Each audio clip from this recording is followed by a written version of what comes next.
Welcome back to another episode of Harmonious at Lunch, the show that fuels your business success. I'm Brandon Gano, your host and guide through the world of harmonious business growth. Today, we're unlocking powerful strategies with industry experts to help your business thrive. If you're a business owner, entrepreneur, or executive, you are in the right place.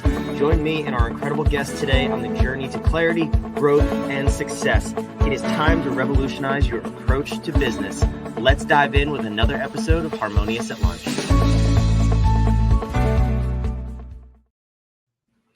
Welcome back into some more bite-sized business advice. In today's episode, it's my favorite topic ever, but you got to hear the name to it. It is using taxation jujitsu to avoid paying more taxes in your business.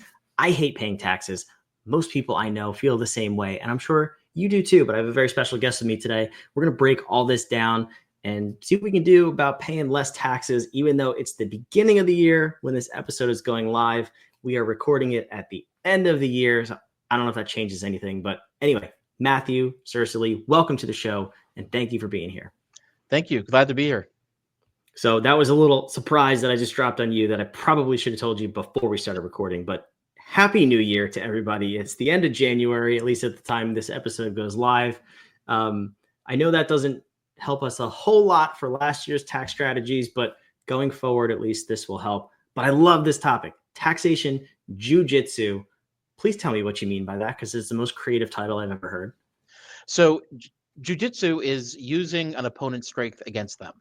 It's designed that, somebody could be stronger than you, faster than you, tougher than you, and you use that against them. It's the same thing with taxation. The federal government has rules, and you can use those rules against them. I like that. Are we going to get in trouble? Are you going to get me canceled for posting this podcast episode? Not at all. This is 100% legal tax advice. It's avoiding taxes, which is totally legal, not evading taxes. In fact, I love it. There's a case from very early on in the insurance code that says that not only is it legal to do things to avoid taxes as long as you're following the rules, it is your patriotic duty as an American to pay as little as you can in taxes. You know what? When you phrase it that way, now I even like it more. It's your patriotic duty to pay less taxes. I recently heard, or I saw a video clip, I think it was Reagan, who said, and you can fact check me on these numbers, he said the American people don't realize that roughly, no matter what tax bracket they're in, they lose 50% of their income to taxes every single year. Is that a relatively accurate number? And if it is, should we also be very shocked by that? Yeah, that's pretty accurate. Once you throw in things like sales taxes, property taxes, state income taxes, there are, lots of taxes we're paying we don't even realize sometimes. I mean, there's taxes on your cell phone, there's taxes on your home phone if you have one, there's taxes on your internet. So I mean, it depends a little bit who you are, where you are. If you're in California or New York City, it's probably closer to 60%. But best case scenario, yeah, it's almost certainly at least 40% of your income is going to pay some tax somewhere. Yeah, for a country that was founded on the principle of 2% tax on tea is too much. Oh, how far we've come in 250 years, Matthew. Anyway, I could talk about this all day long. But where do we start? Where do you usually start with business owners when you help them use taxation jujitsu to lower their tax burden and help keep more money in their pockets? So actually, this episode is going to come out at a great time, because the very first thing you need to do is you need to get your business set up in the right format. And there's 4 major types of ways businesses are taxed. It can be taxed as a sole proprietor or a partnership, or taxed as an S Corp, or taxed as a C Corp. And generally, if you have an LLC, you can pick what you want every year, and you've got until March 15th to pick it for the rest of that year. So, if this is coming out in January, you've got about 45 days, 60 days to figure that out. And depending on where you are in your business and how much money you make, and are you reinvesting all the money in your business, or are you living off of it, there are different things that are better. For many businesses, I would say a majority of small businesses, setting up as an S Corp is going to save you the most money, because you're going to avoid a lot of self-employment tax. which is basically an additional 15.3% income tax on addition to the normal income tax. But for some people, you may do better as what's called a C corp, particularly for very high net worth individuals. If you're making $1 million plus a year, oftentimes that is going to be a cheaper way of or an easier way to avoid as much taxation as possible. And there are even times being a sole proprietor or partnership is the right way to do it. I personally in my business operate as a sole proprietorship because for my business, I pay the smallest amount in taxes. So you just got to get that right, and you got to keep it right, because what works best for you now may not be the right thing in 2, 3, 4 years. Yeah, that makes sense. Talk to me real quick about the whether it's the revenue range or the profit range for an S corp. You covered C corp. I had an accountant a number of years ago in my business tell me it was time to upgrade to an S corp. She said $100,000. I couldn't remember if it's revenue or net profit is kind of the sweet spot. Do you have any insight on that? All of it's going to be based on your net profit, and honestly, $100,000 I think is too late. If you Okay. Because the main cost is setting up an LLC. So if you already have an LLC, it makes more sense to do it. But realistically, at even $50,000 or $60,000 net profit, I mean, you could save $3,000-$4,000 a year in taxes. Okay. So to me, that's worth it at that point. It tends to stop working as well once you get to about, and this goes up every year because some of the tax ranges go up every year. But in 2024, at about $225,000 to $250,000, it stops working nearly as well. And by $300,000, it's probably not the optimal way of doing it. Although, due to very random circumstances, after about $1 million, it also can start working better. Interesting. But in that range, or at least above the 300,000, that's where C corp would come in, if I'm understanding correctly. It's where it should be considered. Some Okay. people are still going to do better as the S corp. It just, the big thing about the S corp is you're avoiding payroll taxes, and so once you've maxed out your Social Security payments, you don't pay much more in payroll taxes. But again, everybody is different. It depends is my favorite answer because I'm a lawyer. But it really does depend. There could be a business making $50,000 that would do better as a sole proprietor, another one that would do better as an S corp, and a third one that might do better as a C corp. Because C corps are also great for just, I've got a side business and every bit of money I'm making, I'm investing back into the business, and I'm not taking anything out of my pocket. C corps are absolutely great for that. Interesting. I love and hate the answer. It depends, but I see where you're coming from. Don't get me wrong. So please consult your own legal team or accounting team on this, or reach out to Matthew. I'm sure we'll drop those links down below later. But okay, so we have our structure set up. There's still time to select a structure that's going to work for you. There's still time to consult on that. What should we do after that, or what are some other ways to use taxation jujitsu to our advantage? So the next thing is going to be to look for what is money you're currently spending on after tax, money that you're making the money, you're putting it in your pocket, and then you're spending it, that you can instead spend from the business and then pay it before you pay the taxes. My absolute favorite way of doing this is paying your children. If you have children and they don't have a job, they get their own standard deduction. I don't know off the top of my head what that's going to be for 2025, but it's over $14,000 in 2024. So the first $14,000 you pay your kid, they pay no income tax. If you're in the 28% or the 32% or the 50% tax bracket between state and federal, that's saving you a huge amount of money. And you can then take that money you're paying your kid and spend it on stuff you would pay for them anyway. So if they're in sports or gymnastics or scouts or music, you can pay them and then take that money out of the bank account and pay for things for them. But now you're paying with basically pre-tax dollars instead of post-tax dollars. Now, they actually have to work in your company, and it's got to be a reasonable wage. You can't pay your 7-year-olds $200 an hour for anything. But a little bit can go well, and even one of the standard things. Oh, my kid's 3; they can't work. Well, they can be a model for a photography shoot, and you can put the photos up on your webpage. And you can charge them $500 or $1,000. It's, you're not going to retire on that, but that's still money in your pocket instead of the IRS's. Travel is another great thing that can become a business expense as long as you follow the rules. So, for example, there's a reason that there are so many conferences in LA and Las Vegas and Miami and New York City, because people want to go to those places. But if there's a conference you can go to for your business, now it's a business expense to go there. And so your hotel, your food, your airfare, or your gas to get there can all be a business expense. And this is a pretty broad thing. Like you don't have to be going to something directly about your business. If you're a veterinarian, say, it doesn't have to be a veterinary seminar. It could be a seminar on advertising and marketing businesses in general. It could be about, using technology to improve your business in general. And so there's lots of things you can find. And again, 100% no questions asked as long as you follow the rules. This is legal. This is allowed. The IRS wants you to do this because they want you to go to these conferences. They want you to meet people. They want you to find new customers. They want you to learn how to do your business better so you make more money, and then they think they'll get a better cut. Now, when you do things right, they don't get a better cut, but they don't have to know that.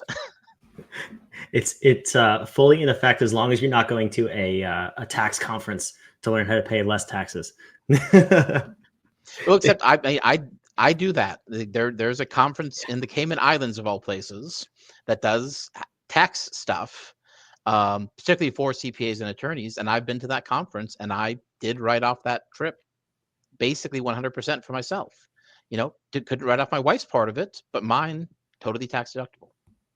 I love it. Wait, I know this came about in COVID where meals used to not be 100% deductible, but then they were for a certain period of time. Did that ever go back, or is food still 100% tax deductible? Yeah, sadly, in 2023, almost all meals went back to 50%. There's a few limited categories that are allowed. The two biggest ones that are 100% are a holiday party or other party for your employees. Most of my clients are small businesses and don't really do that sort of thing. But if you do a holiday party, that's 100% deductible instead of 50%.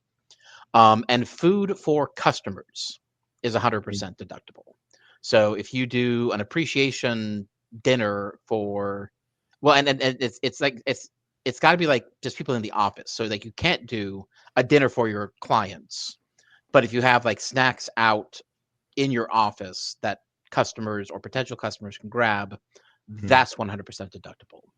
A long story short, it's almost all 50%, but that's better than 0%.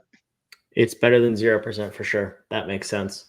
So, I mean, this stuff's really interesting. And I find that not a whole lot of people use it to their advantage because it's also work. You have to understand this, or you have to be working with an accountant who does understand it and wants to put in the work to save you money. But what are some of your favorite deductions that you found for your clients that most people would never even think that they're deductions? Well, so we were talking about this just briefly before we got on, but every single business can make an argument that it needs security. And so, better locks for your home, better computer software to protect your files, that's pretty standard stuff. But if you're in any sort of a business where you may need to protect yourself, a firearm can be a valid business expense.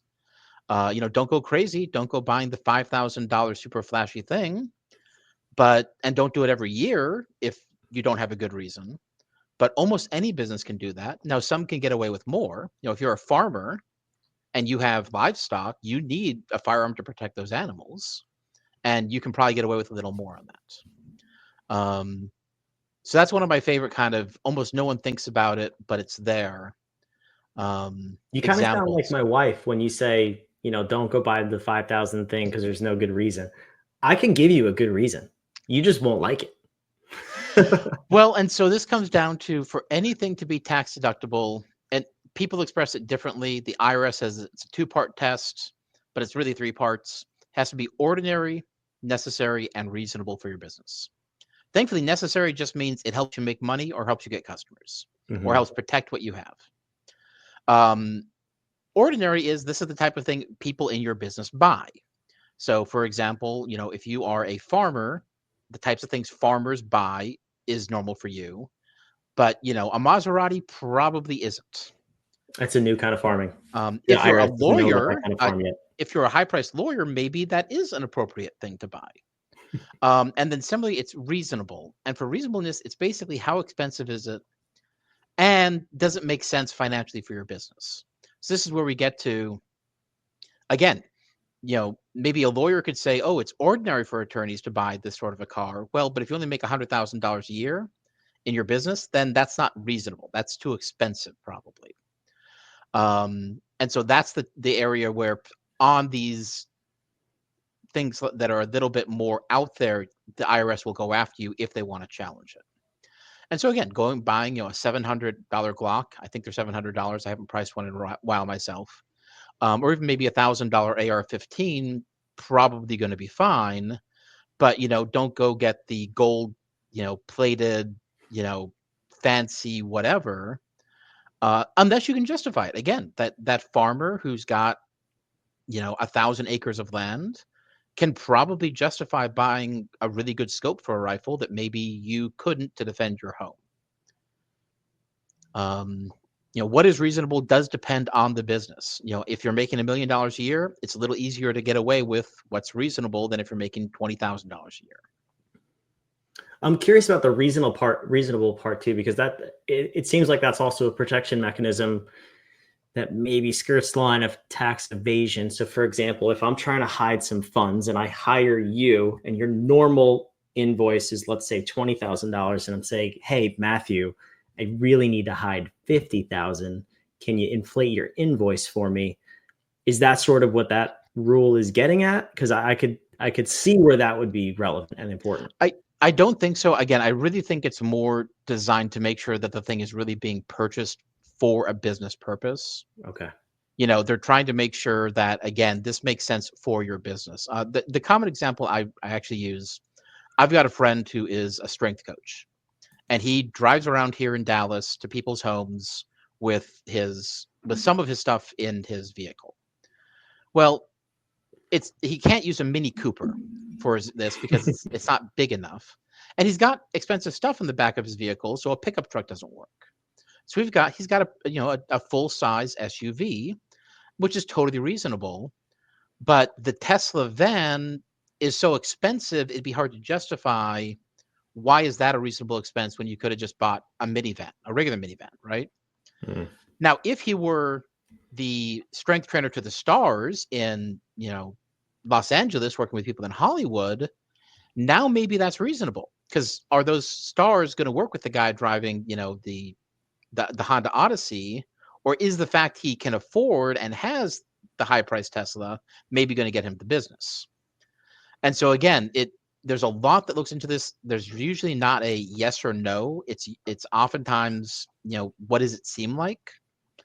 And the final test, whether the IRS admits it or not, is a lot of times, did you actually make money and pay taxes, or did this cause your business to lose money? If you are spending so much that on paper your business is losing money, IRS doesn't like that. They want to see that you're profitable, or they're going to say, maybe you're not a business at all. Maybe you're a hobby. And you don't get any of these deductions anymore. Yeah, no, it makes sense. And I love how Matthew's throwing some shade at Honda Odysseys here. We are not sponsored by Honda on this show, so it's totally okay. Matthew, no, this is great. And these are things that every single business owner needs to explore. It's the beginning of the year. It's the time to do that. You could talk about your structure and then get into, of course, deductions throughout the course of the year. Now's the best time to do it because you can keep a good record for the rest of the year. You don't have to go back like some people do. They try to cram it all in December, or worse, April 14th for the last year, and hope they get it right and don't miss anything. So Matthew, this is great. Perfect timing. Where can the listeners go learn more about you and all the advice you have around taxation jujitsu? So the best place is going to be, I've got a link on my website where you can download a report with over 60 of those ideas for what you can deduct, things like the firearm. It's agorist.taxadvice.com/harmonious. Agorist is a weird word. It's AGORIST. taxadvice.com/harmonious. Free download, and you'll also get a link in a couple of days to set up a free phone call with me if you just want to see if we're a good fit. I love it. Matthew, thank you so much for being here. Thank you. Wherever you're watching or listening, that link is down below in the show notes. If you are watching, it's also on the screen. And if you can't spell harmonious, I mean, please unsubscribe. No, I'm just kidding. We want you to subscribe. Please, whatever platform you're on, subscribe, come back. We want to keep giving you daily business advice to help you grow your business. More importantly, build a more harmonious business and life. We'll see you tomorrow on Harmonious at Lunch. Thanks for being here.